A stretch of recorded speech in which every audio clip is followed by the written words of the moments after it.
Hello friends, इसमें class 10th economics chapter 2 का analyse करेंगे, sectors of the Indian economic. चलिए तो देखिए इसका analysis. Class of the economic activity, इसमें क्या सब पढ़ना है, इसमें माइंड मैप कीजिए क्या है। ऑन द तो 3 टाइप में, on the basis of nature activity, primary sector, secondary sector, tertiary sector के बारे में पढ़ना है। On the basis of employment condition, organise sector, unorganise sector है उसके बारे में। On the basis of ownership, public sector, private sector, इसके बारे में। तो चलिए एक एक करके शुरू करते हैं, ठीक है।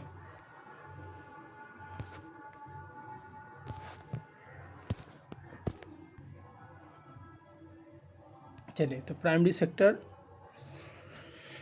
सेक्टर क्या है।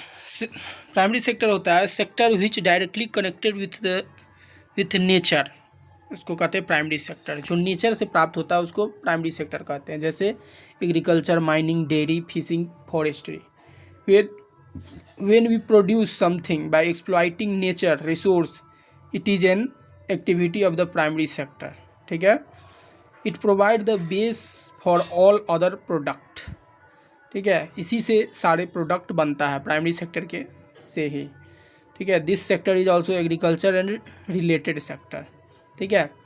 तो प्राइमरी सेक्टर किसको कहते हैं, जो नेचर से प्राप्त होता है, प्रकृति से प्राप्त होता है, उसको primary sector. Agriculture, mining, dairy, fishing, forestry, जैसे कॉटन हो गया प्राइमरी सेक्टर में आएगा, उसको मैन्युफैक्चरिंग करके टी शर्ट बनाया जाएगा, ठीक है। उसके बाद सेकेंडरी सेक्टर देख लीजिए। सेकेंडरी सेक्टर क्या होता है, सेकेंडरी सेक्टर को इंडस्ट्री सेक्टर कहते हैं। प्राइमरी सेक्टर को एग्रीकल्चर सेक्टर कहते थे, सेकेंडरी सेक्टर को एग्रीकल्चर सेक्टर कहते हैं, ठीक है। तो देखिए इसका क्या होता है। It include those activity in which we change the product of nature into a new raw form, ठीक है। तो ये जो क्या सब होता है, जैसे एग्जांपल में cotton, cloth, sugar cane, sugar, jaggery, ये सब। तो सेकेंडरी सेक्टर को इंडस्ट्री सेक्टर कहते हैं। ये क्या करता है, प्राइमरी सेक्टर से जो चीज़ प्राप्त होता है उसको मैन्युफैक्चर करके दूसरे चीज़ में बदल देता है, उसी को कहते हैं सेकेंडरी सेक्टर। जैसे में कॉटन हो गया, नेचर से प्राप्त होता है, उसको क्लोथ बना दिया। शुगर केन हो गया, नेचर से प्राप्त होता है, उसको शुगर बना दिया, जैगरी बना दिया, ठीक है। उसके बाद कार मैन्युफैक्चरिंग, जैसे माइनिंग होता है, आयरन, कॉपर, ये सब नेचर से, और इसको कार मैन्युफैक्चर कर दिया। पेपर, प्लांट से पेपर बना दिया, तो ये सब सेकेंडरी सेक्टर में आ गया। When natural product are change into the other form through manufacturing, it is an activity of the secondary activity, ठीक है। सेकेंडरी एक्टिविटी किसको बोलेंगे, जो नेचर से प्राप्त करके मैन्युफैक्चर करके अदर प्रोडक्ट बना देता है, उसको सेकेंडरी सेक्टर कहते हैं, ठीक है। टर्सरी क्या होगा, टर्सरी सेक्टर को सर्विस सेक्टर भी कहते हैं। It include activity that help in the development of primary and secondary sector. Tertiary sector क्या होता है, प्राइमरी और सेकेंडरी सेक्टर दोनों जब बढ़ता है तो टर्सरी सेक्टर खुद बढ़ता है। उसमें सेवा सेक्टर इसको कहते हैं, सर्विस सेक्टर। इसमें कुछ बनता नहीं है, ठीक है, इसमें लोगों को सेवा किया जाता है, सहायता किया जाता है, उसी को कहते हैं। जैसे ट्रांसपोर्ट, ये आता है सर्विस सेक्टर में। Bank service sector. टीचर, आपको टीच कर रहे हैं, पढ़ा रहे हैं, ठीक है, तो ये आएगा सर्विस सेक्टर में। डॉक्टर, उसके बाद बार्बर, कोबलर, ठीक है, लॉयर, ये सब आएंगे किसमें, तो सर्विस सेक्टर में। उसके बाद next, comparing the 3 sector, primary sector, secondary sector, tertiary sector. Primary sector को एग्रीकल्चर सेक्टर कहते हैं, जो नेचर से प्राप्त होता है। सेकेंडरी सेक्टर इंडस्ट्री सेक्टर कहते हैं, जो नेचर से प्राप्त होता है उसको जो मैन्युफैक्चर करके कुछ और बना लेता है, उसको कहते हैं सेकेंडरी सेक्टर। टर्सरी सेक्टर को सर्विस सेक्टर कहते हैं, सेवा क्षेत्र। How to calculate how much goods and service produce 3 sector. तीनों को, प्राइमरी, सेकेंडरी, टर्सरी, तीनों को कैसे कैलकुलेट कीजिएगा कंट्री में, जो कैसे कितना में कैसे आमदनी हो रहा है। तो जैसे अप्रॉक्स में बता देते हैं, जैसे इंडिया में वो आपका डाटा आगे भी बताया गया है, ठीक है। तो इंडिया में अभी जो है लगभग प्राइमरी सेक्टर कंट्रीब्यूट करता है 20% के आसपास, और सेकेंडरी सेक्टर 25% और टर्सरी सेक्टर 55%। तो हो गया 20 और 25 45 और 55 100। तो प्राइमरी सेक्टर 20% ही कंट्रीब्यूट करता है, उसमें रोजगार 45% मिलता है। सेकेंडरी सेक्टर में उसके बाद मिलता है, और टर्सरी सेक्टर जो बच गया, ठीक है। तो इस प्रकार से कंपेयरिंग द 3 सेक्टर, जैसे एक एग्जांपल लेते हैं इंटरमीडिएट, जैसे 10 kg व्हीट गेहूं है, ठीक है। उसको आप क्या किए, उसको बेच दिए 20 रुपये, ठीक है। तो कोई जो खरीदा वो क्या करेगा, उसको पिसवा करके गेहूं को, और वो बेच देगा 30 रुपये। किसको? बिस्कुट कंपनी को, ठीक है। बिस्कुट कंपनी क्या करेगा, 30 रुपये को खरीदा, उसको रॉ मटेरियल और भी चीज़ लगा करके वो बना लेता है, बिस्कुट बना लेता है, और उसको बिस्कुट को 50 रुपये बेचता है। तो उतना 10 kg आटा का कितना बिस्कुट बना लेगा, तो उसमें और भी चीज़ लगता है, लेकिन बहुत ज़्यादा प्रॉफिट कर लिया, और किसान 20 रुपये ही गेहूँ बेचा, ठीक है।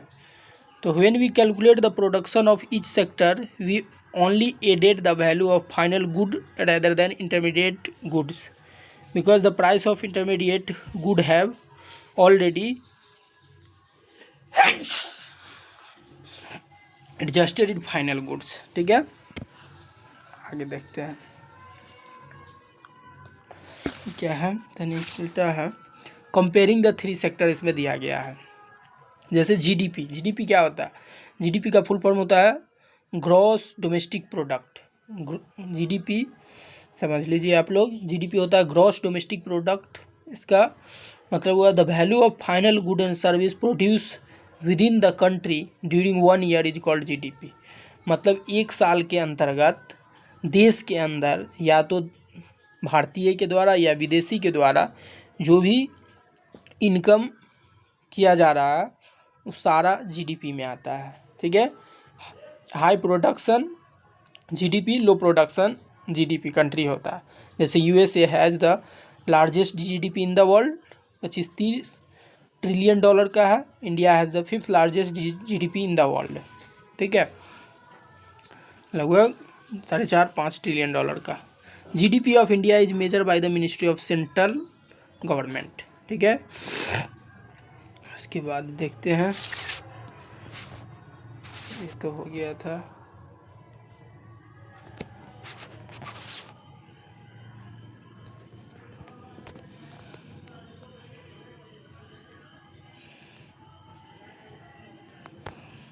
इसको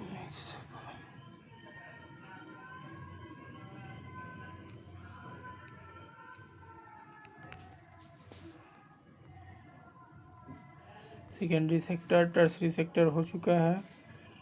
जीडीपी भी बता दिए हैं, जो एक फाइनेंशियल ईयर के अंदर देश के बाउंड्री के अंदर या देश भारतीय के द्वारा या विदेशी के द्वारा जो इनकम उत्पन्न किया जाता है उसको जीडीपी कहते हैं। एनएनपी होता है जो सिर्फ भारतीय के द्वारा ही इनकम उत्पन्न किया जाता है, उसको एनएनपी कहते हैं। या देश के अंदर या विदेश में जो भारतीय रहता है उस सब को जोड़ करके जो जोड़ा जाता है उसको एनएनपी कहते हैं, नेट नेशनल प्रोडक्ट। कंपेयरिंग हो गया, इसके बाद ये जीडीपी हो गया।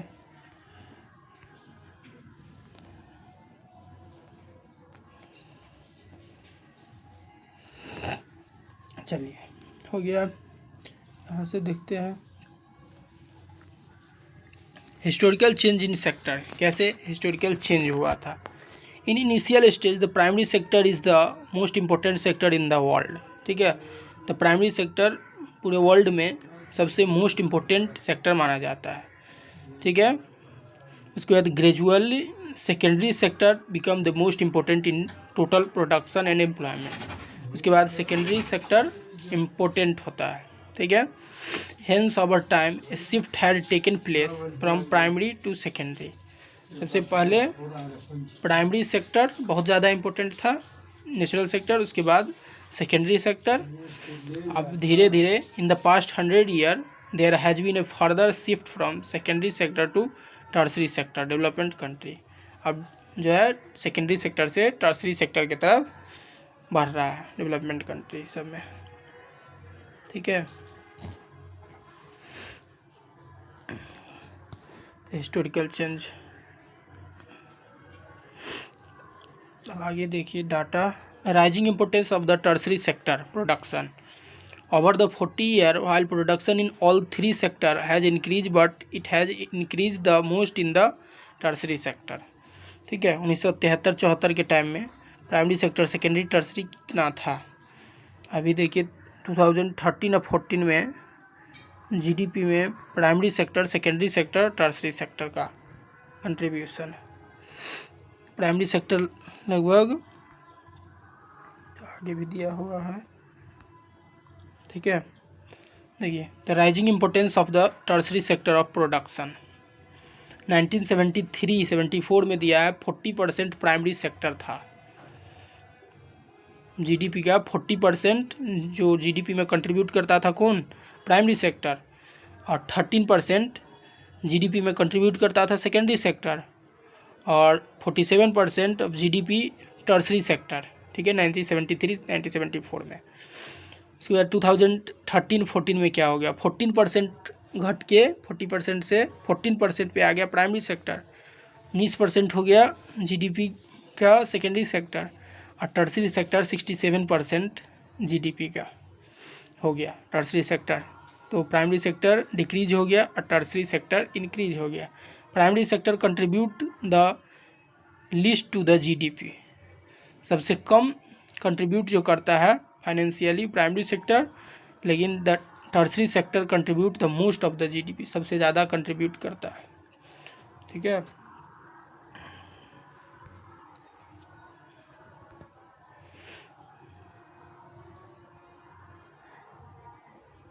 ये हो गया primary sector secondary sector tertiary sector 1973-74 के टाइम का, 2013-14 के टाइम का कंपेयर हो गया।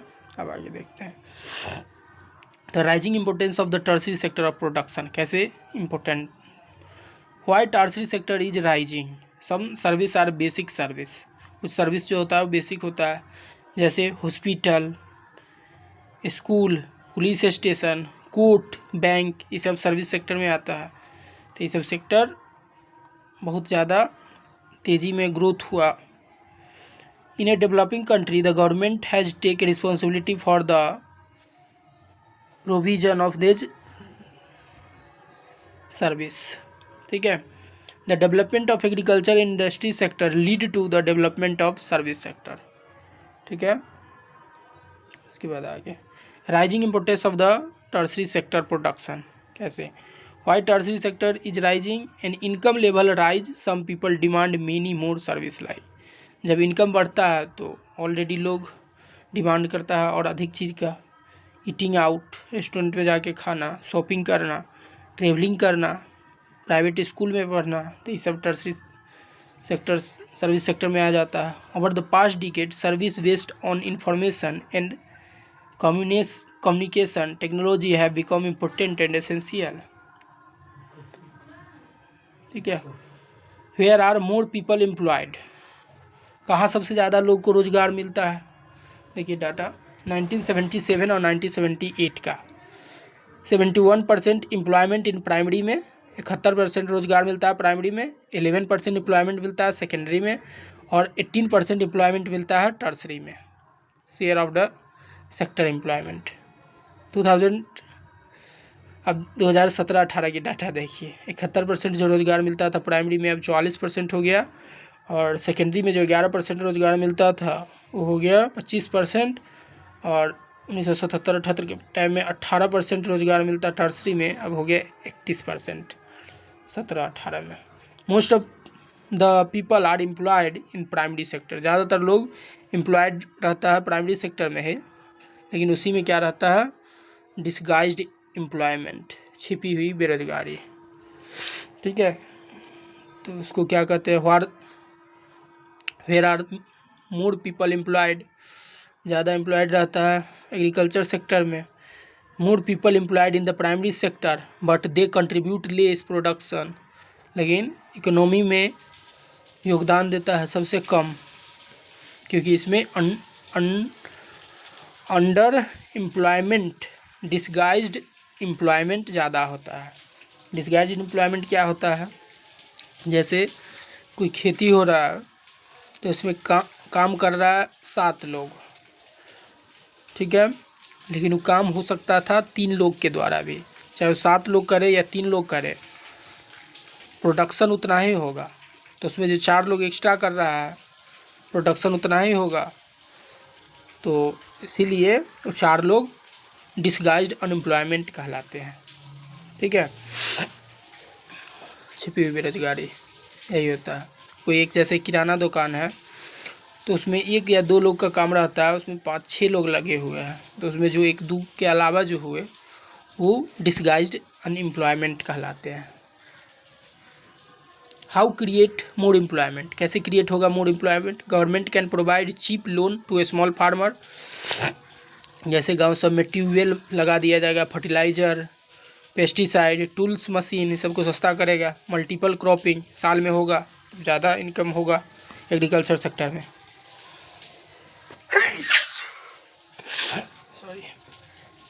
By this thing, they can do multiple cropping to remain employed over a year. Government can construct new dam and canal. Government यदि dam बनाएगा तो agriculture में हेल्प होगा। Canal, work for labour, labour के लिए काम रहेगा। वाटर फॉर इरिगेशन, तो ज़्यादा अच्छे से खेती होगा तो इस समय भी एम्प्लॉयमेंट तो बढ़ेगा ही, उसके बाद आमदनी भी बढ़ेगा। उसके बाद how to create more employment, government can invest on transportation and road contribution. जैसे यदि रोड बनाएगा तो रोड बनाने में बहुत सारे लेबर को, लोगों को रोज़गार मिलेगा, और उसके बाद रोड जब बन जाएगा तो उस पर कोई दुकान लगा लेगा, कोई गाड़ी चला करके उसको रोज़गार मिलेगा, ट्रक है, ठीक है, इस प्रकार से रोज़गार मिलता है। या मान लीजिए रोड बनने से ही कोई कहीं गांव साइड में कोई बड़ा इंडस्ट्री लग सकता है, ठीक है। Government can set up A small scale in industry in rural area. Government can promote tourism, government tourism से भी बढ़ा सकता है इनकम को। Government can invest on the health and education sector, ठीक है, हेल्थ एजुकेशन सेक्टर में भी बढ़ा करके। उसके बाद देखिए मनरेगा, तो पहले मनरेगा था Mahatma Gandhi national rural employment guarantee act, start हुआ 2005 में, तो उस टाइम में इसको नरेगा कहा जाता था। 2009 में इसका नाम मनरेगा हो गया, ठीक है। गवर्नमेंट प्रोवाइड करता है राइट टू वर्क, इसमें जो अनएजुकेटेड और अनस्किल्ड लोग रहता है उसको 100 दिन का रोज़गार दिया जाता है, एम्प्लॉयमेंट, ठीक है, रूरल एरिया में। और इसमें 33% रिजर्वेशन वुमेन के लिए भी रहता है, महिला के लिए। If the government fail to provide employment, अगर फेल होता है एम्प्लॉयमेंट देने से इसमें जो रजिस्टर है, तो उसको एम्प्लॉयमेंट अलाउंस दिया जाता है, तो उसको पैसा दिया जाता है, ठीक है। तो अब मनरेगा का चेंज करके अब क्या कर दिया गया है, जी राम जी एक्ट। जी राम जी एक्ट का मतलब जी राम जी एक्ट, विकसित भारत गारंटी रोजगार राम से रोजगार आजीविका मिशन ग्रामीण 1 जुलाई 2026 से पूरे देश में लागू कर दिया। तो इसमें मनरेगा में जो 90 और 10 का रेशियो था, 90% खर्चा देता था सेंट्रल गवर्नमेंट, 10% स्टेट गवर्नमेंट। अब जी राम जी में 60-40 का रेशियो कर दिया है, 60% खर्च देगा सेंट्रल गवर्नमेंट और 40% स्टेट गवर्नमेंट, ठीक है। 1 जुलाई 2026 से पूरे देश में लागू हो गया। अब देखिए classification of economic activity on the basis of employment condition. Organise sector, unorganise sector क्या होता है? ऑर्गेनाइज सेक्टर, अनऑर्गेनाइज सेक्टर में डिफरेंस क्या होता है? Register by government, organise sector register रहता है गवर्नमेंट के द्वारा, unorganise sector not register by the government. Rule and regulation are follow करता है organise sector, rules and regulation are not follow करता अनऑर्गेनाइज सेक्टर। जॉब सिक्योरिटी रहता है organise sector में, अनऑर्गेनाइज सेक्टर में जॉब सिक्योरिटी नहीं रहता है। ऑर्गेनाइज सेक्टर में पेड हॉलीडे रहता है, ठीक है, छुट्टी देता है, उसका भी पैसा देता है। अनऑर्गेनाइज सेक्टर में नो पेड हॉलीडे होता है, फिक्स आवर रहता है ऑर्गेनाइज सेक्टर में, अनऑर्गेनाइज सेक्टर में नॉट फिक्स आवर वर्किंग रहता है। गुड वर्किंग कंडीशन रहता है ऑर्गेनाइज सेक्टर में, अनऑर्गेनाइज सेक्टर में पुअर वर्किंग कंडीशन रहता है। पेंशन ऑन रिटायरमेंट, रिटायरमेंट के बाद ऑर्गेनाइज सेक्टर में पेंशन भी मिलता है, अनऑर्गेनाइज सेक्टर में नो पेंशन और कभी भी हटा दिया जाता है जॉब से। तो यही हो गया organise sector, unorganise sector. Organise sector में जो एजुकेटेड स्किल लोग को ही काम मिलता है। अनऑर्गेनाइज सेक्टर जो रेहड़ी पटरी वाला होता है, सब्जी बेचने वाला होता है, समोसा बेचने वाला होता है, वो सब जब काम करेगा, या लेबर मजदूर जब काम करेगा तो पैसा मिलेगा, नहीं करेगा तो नहीं मिलता है, सब अनऑर्गेनाइज सेक्टर में आता है। Why don't all the people start working in the organise sector? सारे लोग क्यों नहीं काम कर लेते हैं ऑर्गेनाइज सेक्टर में? क्योंकि huge shortage of job in the organised sector. Organise sector में ह्यूज शॉर्टेज भी है जॉब का। दूसरा, to work in sector it is necessary to have good knowledge और गुड स्किल। और लोग के पास गुड नॉलेज और गुड स्किल का भी कमी है, इसलिए सारे लोग ऑर्गेनाइज सेक्टर में काम नहीं कर पाते। एक तो जॉब का कमी और दूसरा गुड नॉलेज और गुड स्किल भी सबके पास नहीं है। देखिए, how to protect the worker of unorganise sector. जो अनऑर्गेनाइज सेक्टर है उसका ये सब एग्जाम्पल दिया हुआ है, तो उसको गवर्नमेंट कैसे प्रोटेक्ट कर सकता है। लैंडलेस एग्रीकल्चर लेबर जो होता है, स्मॉल एंड मार्जिनल फार्मर होता है, शेयर क्रॉपर होता है या आर्टिजन होता है, how can government protect them? तो उसको सीड, जैसे किसान है तो उसको सीड प्रोवाइड करा के, उसके बाद एग्रीकल्चर इनपुट दे करके, जैसे ट्रैक्टर, थ्रेसर, सब में सब्सिडी दे करके, शेयर पर प्रोवाइड लोन दे करके, ठीक है।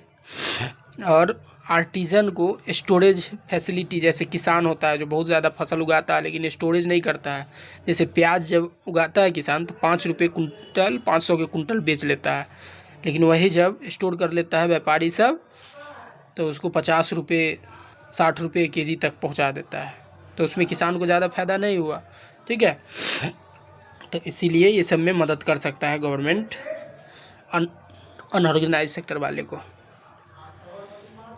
How to protect the worker of unorganise sector, जैसे स्मॉल स्केल इंडस्ट्री वर्कर लगा करके, कंस्ट्रक्शन साइट लगा करके, ट्रेड एंड ट्रांसपोर्ट लगा करके, street vendors, garment. How can government protect them? तो रॉ मटेरियल उसको दे करके सस्ता में, मार्केट, ठीक है, मार्केटिंग दे करके, सामान दे करके, लॉ एंड पॉलिसी, कानून ऐसा बना दे जो उसके साथ डिस्क्रिमिनेशन नहीं हो। SC and ST caste people work the most in the unorganise sector. ऐसा कहा जाता है जो सबसे ज़्यादा SC ST अनऑर्गेनाइज सेक्टर में काम करता है। It become necessary that the government should ensure that there is no discrimination with them. और उस सबके साथ डिस्क्रिमिनेशन नहीं होना चाहिए।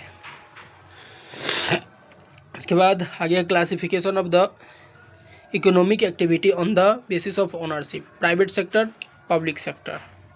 तो प्राइवेट सेक्टर क्या होता है? जिसका ओनिंग प्राइवेट लोग करते हैं, पब्लिक सेक्टर जिसका गवर्नमेंट। तो प्राइवेट सेक्टर अपने फायदे के लिए लोग चलाता है, पब्लिक सेक्टर गवर्नमेंट लोगों के वेलफेयर के लिए, भलाई के लिए। Private sector own by an individual और ग्रुप, कोई एक व्यक्ति या कोई ग्रुप के द्वारा private sector, only motive to earn profit, बस इसमें मोटिव रहता है प्रॉफिट अर्न करना, जैसे टाटा स्टील, रिलायंस, विप्रो, ICICI। या पब्लिक सेक्टर जैसे सरकारी स्कूल हो गया, हॉस्पिटल हो गया, ठीक है, रेलवे स्टेशन हो गया, ये सब क्या होता है, ट्रेन, सब लोगों को ज़्यादा से ज़्यादा कम पैसा में लोगों को वेलफेयर करने का काम करता है public sector. How does the government provide us all this? कैसे हम लोग को प्रोवाइड करता है government? Electricity, water, road, railway, school, hospital, ये सब देता है गवर्नमेंट। ये सब यदि प्राइवेट सेक्टर रहता तो बहुत ज़्यादा पैसा लगता। मान लीजिए आप सरकारी स्कूल में कोई गरीब बच्चा पढ़ लेता है, यदि उसको प्राइवेट में पढ़ना पड़ता, प्राइवेट स्कूल में तो कितना ज़्यादा खर्च लगता है, ठीक है। गवर्नमेंट जो सेक्टर होता है रेलवे का, उसमें जब यात्रा करता है तो बहुत कम पैसा में ट्रेवल कर लेता है, वहीं जब प्राइवेट सेक्टर रहता है तो कितना ज़्यादा लगता है, ठीक है। पानी जो प्राइवेट बेचता है 1 लीटर का 20 रुपया होता है, गवर्नमेंट 25 लीटर का 25 रुपया में पूरे कंट्री में मिल जाता है। जगह जगह पे नल कल ये सब मिलता है। हॉस्पिटल ही ले लीजिए, यदि 5-10 रुपया में 50-100 रुपया में सरकारी हॉस्पिटल में काम हो जाता है, वही प्राइवेट में जाइएगा तो 50,000 लाख रुपया खर्च हो जाता है, ठीक है। तो जो गवर्नमेंट चीज़ रहता है वो लोगों की भलाई के लिए रहता है, प्राइवेट अपना प्रॉफिट अर्न करने के लिए। The government provide this service free of cost और at a very low price. Government take tax from us, that's why the government take responsibility to provide us all this service, ठीक है। तो last में government और private sector में क्या अंतर होता है। गवर्नमेंट फ्री देता है रीजनेबल प्राइस पे, एकदम कम प्राइस पे, क्योंकि गवर्नमेंट हम लोग से टैक्स लेता है इसीलिए। और प्राइवेट सेक्टर हाई चार्ज करता है, वो सिर्फ अपना प्रॉफिट देखता है, ठीक है। तो दैट्स ऑल। यहीं पे क्लास 10th का इकोनॉमिक्स का chapter 2 sectors of the Indian economy का पूरा एनालिसिस कंप्लीट हुआ। आप लोग पूरा देखिए, चैनल को लाइक कीजिए, सब्सक्राइब कीजिए, कमेंट कीजिए।